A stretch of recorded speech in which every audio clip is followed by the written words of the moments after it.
महाराष्ट्र के सियासी संकट से आप सभी बखूबी वाकिफ हैं। जैसा कि आप जानते ही हैं कि महाराष्ट्र में शिवसेना दो गुटों में बटी हुई है।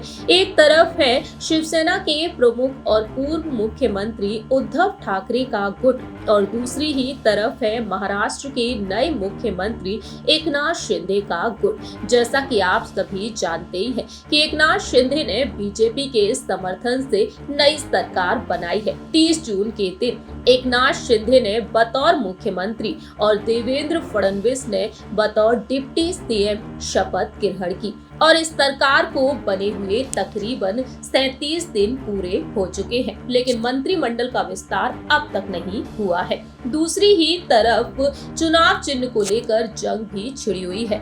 उद्धव गुट ने दावा किया है कि असली शिवसेना उनके पास है, वहीं शिंदे गुट का दावा है कि असली शिवसेना उनकी है। ऐसे में देखा जाए तो अब सुप्रीम कोर्ट में इस पर सुनवाई चल रही है, लेकिन जहां एक तरफ दावा किया गया कि सुप्रीम कोर्ट की सुनवाई 8 अगस्त को होगी, लेकिन अब इसी बीच एक बेहद बड़ी खबर आ चुकी है जो शिंदे गुट के लिए किसी झटके से कम नहीं मानी जा सकती है।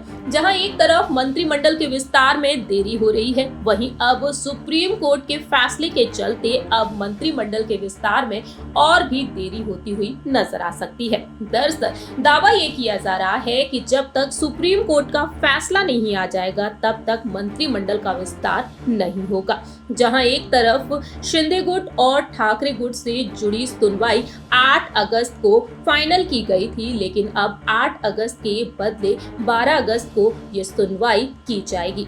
अंदरूनी सूत्रों की माने सामने आया है असली शिवसेना किसकी है, ये फैसला अब जल्द नहीं हो पाएगा। 8 अगस्त को सुप्रीम कोर्ट के सामने और भी कई अहम सुनवाई के केस हैं। ऐसे में ज्यादा से ज्यादा संभावना ये है कि शिवसेना के चुनाव चिन्ह पर किसका हक है।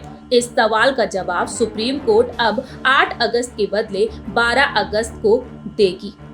ऐसे में उद्धव गुट ने सुप्रीम कोर्ट से अपील की है कि शिंदे गुट में 16 विधायक हैं, उन्होंने पार्टी के नियमों का उल्लंघन किया है, इसलिए उनकी विधायकी रद्द की जाए। शिवसेना ने ये बात रखी है कि पार्टी के अंदर कोई गुट अचानक अलग खड़े होकर ये तय नहीं कर सकता कि पार्टी किसकी है। वहीं शिंदे गुट ने यह दावा किया है कि शिवसेना से अलग नहीं हुए हैं, वह तो बाला साहेब ठाकरे जी के विचारों पर चलने वाले लोग हैं। ऐसे में देखा जाए तो जब तक सुप्रीम कोर्ट का फैसला नहीं आ जाएगा तब तक मंत्रिमंडल का विस्तार नहीं हो पाएगा। वहीं आपको बता दें, शिंदे गुट के प्रवक्ता दीपक केसरकर ने कहा कि जल्द ही मंत्रिमंडल का विस्तार होगा। दावा ये किया गया, ऐलान ये किया गया कि 5 अगस्त को मंत्रिमंडल का विस्तार हो जाएगा, लेकिन ऐसा नहीं हुआ और अब इन तमाम फैसलों के बीच तस्वीरें साफ तौर पर दिखाई देने लगी हैं कि जब तक सुप्रीम कोर्ट का फैसला नहीं आ जाता है तब तक मंत्रिमंडल के विस्तार पर ऐलान नहीं किया जा सकता है,